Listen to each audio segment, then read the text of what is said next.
antiversão femoral, né? Um ângulo que a gente faz, uma medida que a gente faz na tomografia computadorizada. E a gente vai falar aqui um pouco sobre a antiversão femoral, tá? Primeiramente, a gente tem que saber o que é que o médico ele quer avaliar aí, nesse ângulo, tá? Então, primeiro, para a gente chegar até esse ângulo, a gente precisa aí saber como é que o paciente vai se posicionar, tá? Então, a gente posiciona o paciente lá na nossa mesa, tá? De tomografia computadorizada, onde esse paciente ele vai estar com os membros estendidos.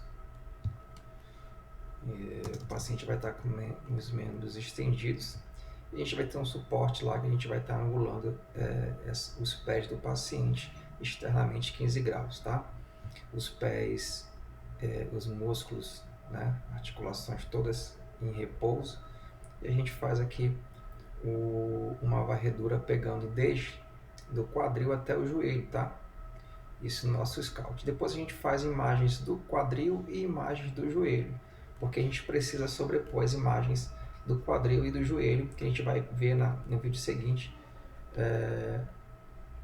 qual é essa imagem que a gente vai sobrepor para a gente ter essa medida do ângulo de antiversão femoral. Então a primeira coisa é posicionar o paciente deitado em decúbito dorsal, com os pés voltados para a mesa, angular os pés aí em torno de 15 graus externamente, tá? Então é bom que esteja um suporte com essa angulação correta.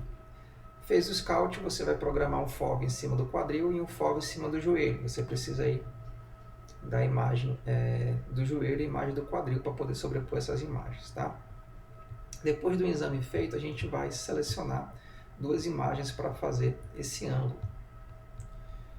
Então aí eu preciso de uma imagem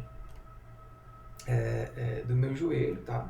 E uma imagem do meu colo femoral para a gente poder sobrepor e ter esse ângulo de antiversão femoral. Primeiramente, a gente tem que ver que esse ângulo de antiversão femoral, né, ele se baseia aqui nesses três exemplos, tá bom? Então aqui a gente tem uma antiversão normal, ou seja, o fêmur com relação à articulação do quadril, ele tem uma rotação, tá? Que essa rotação, ela é uma antiversão, tá? Você tem aqui uma obliquidade nesse colo femoral, tá? Então você tem aí uma antiversão normal em torno de 15 graus, tá? Então esse ângulo de antiversão femoral, ele estando em 15 graus, significa que esse ângulo está normal, tá? Quando você tem esse ângulo acima de 15 graus, então você vai ter uma antiversão excessiva, né? Aliás, excessiva. E quando isso acontece, é exatamente para isso que a gente vai fazer essa medida, para saber se o paciente tem uma antiversão excessiva ou até mesmo uma retroversão, quando esse ângulo aqui, esse ângulo está mais voltado para trás, né? Então, normalmente você tem que ter uma antiversão normal de 15 graus, ou aproximadamente 15 graus. Se tiver acima de 15 graus, você tem uma antiversão excessiva, e se você tiver aí essa angulação posterior, você tem uma retroversão. E como é que a gente faz para fazer essas medidas? Você viu lá que a gente posicionou o paciente em decúbito dorsal, com os pés voltados para o gantry, angulou ali os pés 15 graus. A gente fez imagem do quadril, imagem no joelho, e depois dessa imagem obtida, eu preciso escolher essas duas imagens, tá? Uma imagem onde tem uma boa relação, né? Uma boa correlação entre a cabeça femoral e colo do fêmur, tá? E outra imagem lá do joelho, né? Ou seja, uma imagem do fêmur distal, onde eu consiga ver esse arco romano, né? Com uma boa relação troclear, e essa tróclea aqui, né? Com as facetas laterais e mediais, a gente tem que ter cartilagem nessas facetas, né? Para a gente ter uma boa correlação aqui de uma boa imagem troclear. E esse arco romano tem que estar, aliás, essa fossa intercondilar, ela tem que estar em arco romano, né? E com uma imagem dessa que eu estou aqui escolhendo, eu consigo ter aqui, traçar uma linha bicondiliana, porque eu tenho essa boa relação, tá? E uma vez que eu escolhi essa imagem, escolhi uma imagem aqui do meu fêmur, eu vou sobrepor essas imagens né? Se eu tiver um GE aí, tem lá a opção de sobrepor essa imagem, tanto no GE, Sims, Philips, qualquer aparelho você tem como sobrepor para poder chegar nessas medidas. A gente vem aqui para o exame do paciente para a gente poder escolher essas imagens. Lembrando que esses cortes não precisa você trabalhar em cima dos cortes finos, tá? Então, se você tiver corte de 13 milímetros aí, dá certo para você escolher essas imagens. Aqui na parte do quadril, se você for fazer os dois, né, você vê uma boa relação de 1, né, porque às vezes pode ficar, não fique simétrico, né, então você escolhe primeiro um para sobrepor a imagem só do direito e depois você faz o esquerdo. Tá? Então aqui eu vou fazer apenas o direito para o vídeo ficar mais rápido, tá bom? Então a gente vai procurar aqui uma boa relação entre a cabeça do fêmur, tá?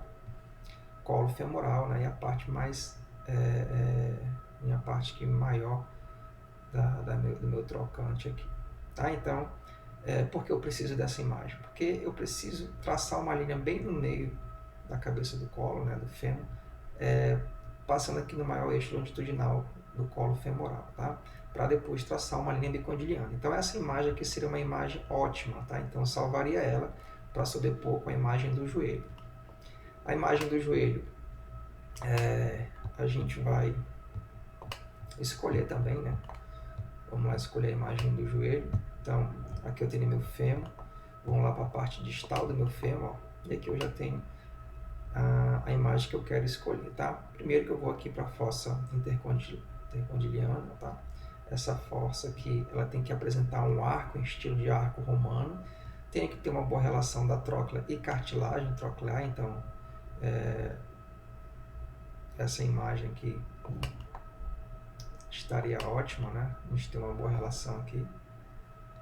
E aqui meus côndilos bem definidos para me traçar essa linha, tá? Uma vez que eu escolhi essa imagem, já escolhi a imagem do fêmur, eu vou sobrepor essas imagens. E uma vez que a gente sobrepõe essas imagens, elas vão se apresentar dessa forma, tá?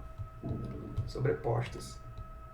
E aí eu vou usar o meu ângulo para botar no maior eixo do colo, aliás, o maior eixo, no meio, no centro aqui da minha cabeça femoral e entre aqui a minha porção aqui no maior eixo longitudinal do colo femoral.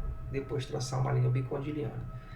Se tiver difícil de vocês verem aí, eu vou botar aqui numa opção para a gente poder dar uma melhorada, tá? Então eu pego aqui, ó, do início, tá? Do início aqui até o fim do colo da cabeça do meu fêmur, né?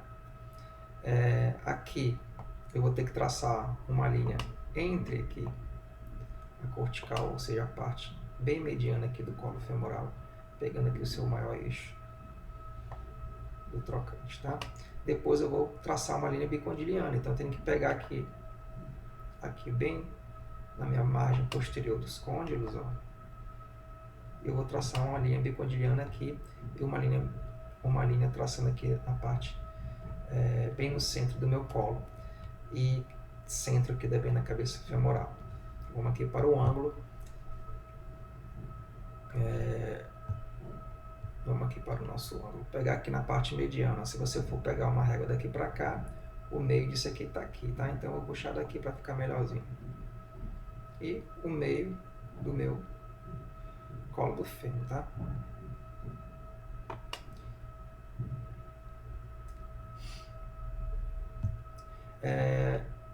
Vou descer aqui, ó, para mim poder angular aqui a minha linha bicondiliana. Então, linha bicondiliana e outra linha no colo do fêmur.